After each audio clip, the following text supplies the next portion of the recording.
WWE history में अगर किसी एक डिसीजन पर सबसे ज़्यादा डिबेट हुई है तो वो है अंडरटेकर की रेसलमेनिया स्ट्रीक का टूटना। 21 साल तक कोई भी अंडरटेकर को रेसलमेनिया में हरा नहीं सका, लेकिन रेसलमेनिया 30 में ब्रॉक लेसनर ने सब कुछ बदल दिया। आज सवाल ये है, क्या स्ट्रीक टूटनी चाहिए थी, और अगर टूटनी ही थी तो क्या ब्रॉक लेसनर सही चॉइस थे? अंडरटेकर ने रेसलमेनिया में 21 मैचेस लगातार जीते थे। Shawn Michaels, Triple H, Batista, Randy Orton, CM Punk और ना जाने कितने दिग्गज सब फेल हो गए। फैंस के लिए रेसलमेनिया का मतलब ही था कि क्या इस साल स्ट्रीक टूटेगी या अंडरटेकर अपनी स्ट्रीक को कायम रखेंगे, और धीरे धीरे ये WWE की सबसे लेजेंडरी अचीवमेंट बन गई। फिर आया WrestleMania 30, Brock Lesnar versus the Undertaker.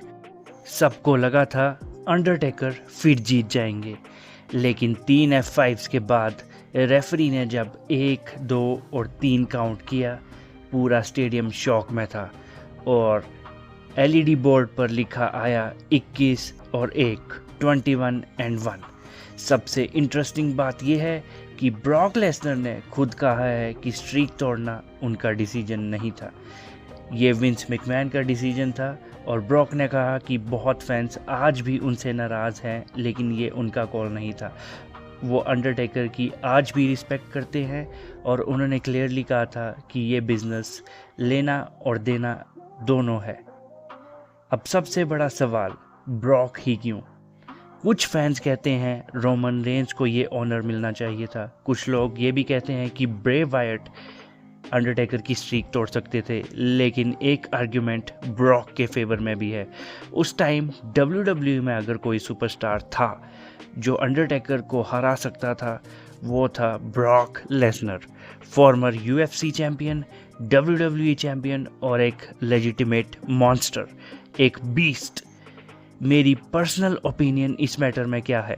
हाँ, मुझे लगता है स्ट्रीक टूटनी चाहिए थी, और अगर किसी को तोड़नी थी तो वो ब्रॉक लेसनर ही परफेक्ट चॉइस थे अंडरटेकर को हराने के लिए। अंडरटेकर जैसा एक बड़ा नाम, उसको हराने के लिए ब्रॉक लेसनर एक परफेक्ट चॉइस थे, क्योंकि फैंस जेन्युइनली बिलीव करते थे कि ब्रॉक लेसनर अंडरटेकर को हरा सकते हैं। लेकिन मैं उन फैंस को भी समझता हूँ जो ये कहते हैं कि स्ट्रीक कभी टूटनी नहीं चाहिए थी। अब फैसला आपके हाथ में है, क्या अंडरटेकर को 21-0 रिटायर होना चाहिए था या फिर ब्रॉक लेसनर सही चॉइस थे स्ट्रीक तोड़ने के? कमेंट करके अपनी ओपिनियंस ज़रूर बताएं।